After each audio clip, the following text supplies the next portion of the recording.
Hey everybody, my name is Brian. This is G1ish. This is a video on still very tiny YouTube channel where I'm starting to put up, um, stuff I'm working on, specifically related to this sort of G1 Transformers 1980s cartoon accurate kind of models I've decided to make and mostly give away just for free because it's fun.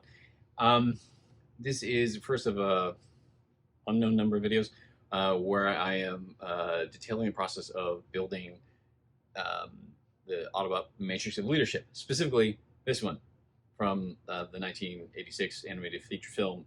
So I have a long list of models I'm working on, a bunch more guns. I'm just for bona fides here. Apologies for the audio, by the way. My furnace is on. I'm doing things like Grimlock gun. I have a very um, sweet ass cartoon accurate Laserbeak that I've modeled. The files for this are on itsg1ish.com. There'll be a link at the end or in the the description. So I on my list of things was the Matrix of Leadership. I have a list of I just kind of plug away various things. Then one day moved to the top of the list and I just modeled over a couple hours using Shaper 3D, which is a very excellent program on the iPad, CAD software. I just modeled it. And it looks like this. And I'll detail the longer process eventually, but this is just a hey, how are you video. So I was going to print it, and I was, debating the size, and I was going to print it probably like here. I'm 6'2" for reference, by the way, just in terms of height. I don't know if that really matters, but anyway, like that. And I thought, well, would it be cooler if it could fit in my hands? And so that would have been a bit here, so like what? And I was debating that, and then I thought, why print it at my scale when I could print it at actual scale? And by actual scale, it's obviously a silly idea because it's a cartoon and it's not real. But if you go to the Transformers wiki, they have a list that I guess I don't know if it's accurate, but what I'm taking as gospel of the heights of the original cartoon characters. And I grabbed Optimus Prime. It is I don't remember the number as I'm recording this, but it is whatever. He's tall, and using this very excellent Transformers, Robot Engineer Designs toy, which is super cartoon accurate, if you can see. Using him as a reference for height, I sort of measured. He's got a little. It's hard to open with just my fingernail, but he's got a little matrix on the inside. And so, using the Transformers wiki height and deciding this was accurate enough for my purposes, I got a size that I think was cool for the thing, and I modeled it. I mocked it up using some foam core, and it's this big. So my goal with this little mini series on the channel is to make this bastard. And so this is just a hey, how's it going? This is what I'm doing, a sort of a public declaration of what I'm going to be doing, and sort of setting myself a deadline, as it were, or putting feet on, holding my feet to the fire. That's what it is.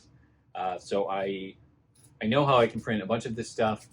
My goal is to learn some LED stuff, which I don't really use, or Arduino or something, to have the crystal in the center actually glow, which might be ideally with some clear resin on one of my resin printers. I have another one off camera, but it's just a Mars size.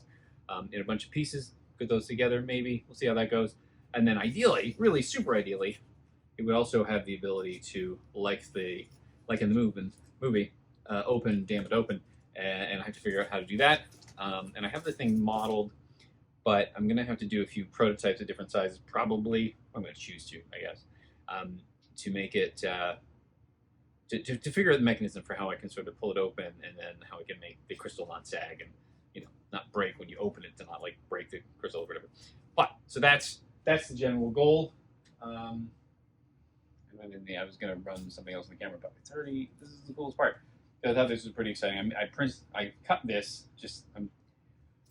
I jump around a lot, but I cut this, and then I sort of had it on my desk, and I was just giggling at the absurdity of it, and I need to do it, and it'll take me a while to do. It'll take me several months. But what I thought would be cool is if I get enough subscribers to this channel, what I would do, I'm going to set a lofty goal of the number of subscribers. But if I get enough subscribers, I would say, hey, I will send one of my subscribers to the channel. This completed bad boy. And I'm going to go with the number of 100,000 because I've only got 6 right now. And that's a properly ludicrous increase. You know, and maybe that means I don't have to pay for shipping, but if I do, what a good problem to have. If you think that's an appropriately silly but awesome but dumb but awesome, mostly awesome thing to do, subscribe to the channel, and then you know I'll keep putting stuff up. I'll cycle through this project and some other things I'm working on. Oh, just for my bona fides, if anyone's curious, this was my the completed larger one. I'm quite happy with this. So like last year, I made this very cool Soundwave gun in addition to the Laserbeak. Actually, I don't really have a specific Soundwave thing. I just think the gun looks cool. It's a little dusty right now, but anyway. So you can make it look okay. But subscribe, you know, and you see some other stuff I'm working on. What I'm calling the saddest diorama in the world, because I have, in addition to this little diagnostic table, I should really just do a photo insert, but I'm probably not going to do that. I have his little deathbed. Sorry for 40-year-old men. I'm making you cry watching this video, but sad Optimus. I have the whole diorama modeled. And if you go to itsg1ish.com, a bunch of models, the Laserbeak, a bunch of lightsabers. Transformers, I'll grant you, but you know, the Soundwave gun, first version of the Grimlock gun, a couple other guns, wheeljack head that I made. This one actually comes apart because the idea was I was going to figure out how to do like the lights on the inside, but I haven't done that. But I'm going to do it in resin with the lights. At some point in the far-flung future, I would endeavor to. This is the same model with a whole wheeljack and print him at this size, but that would be a bigger deal than the Matrix in terms of time. But it's pretty cool. At some point, I'll put this up on the website. But I have a bunch there. I have more kicking around somewhere that I will put up in the near future. So subscribe, and you get a very slim chance of getting a giant ass Matrix of Leadership. And if you just subscribe and don't tell your friends, the numbers won't go up fast enough, and then I will be sad, and I will not reach my threshold to do that, to send it out, to feel good about sending it out.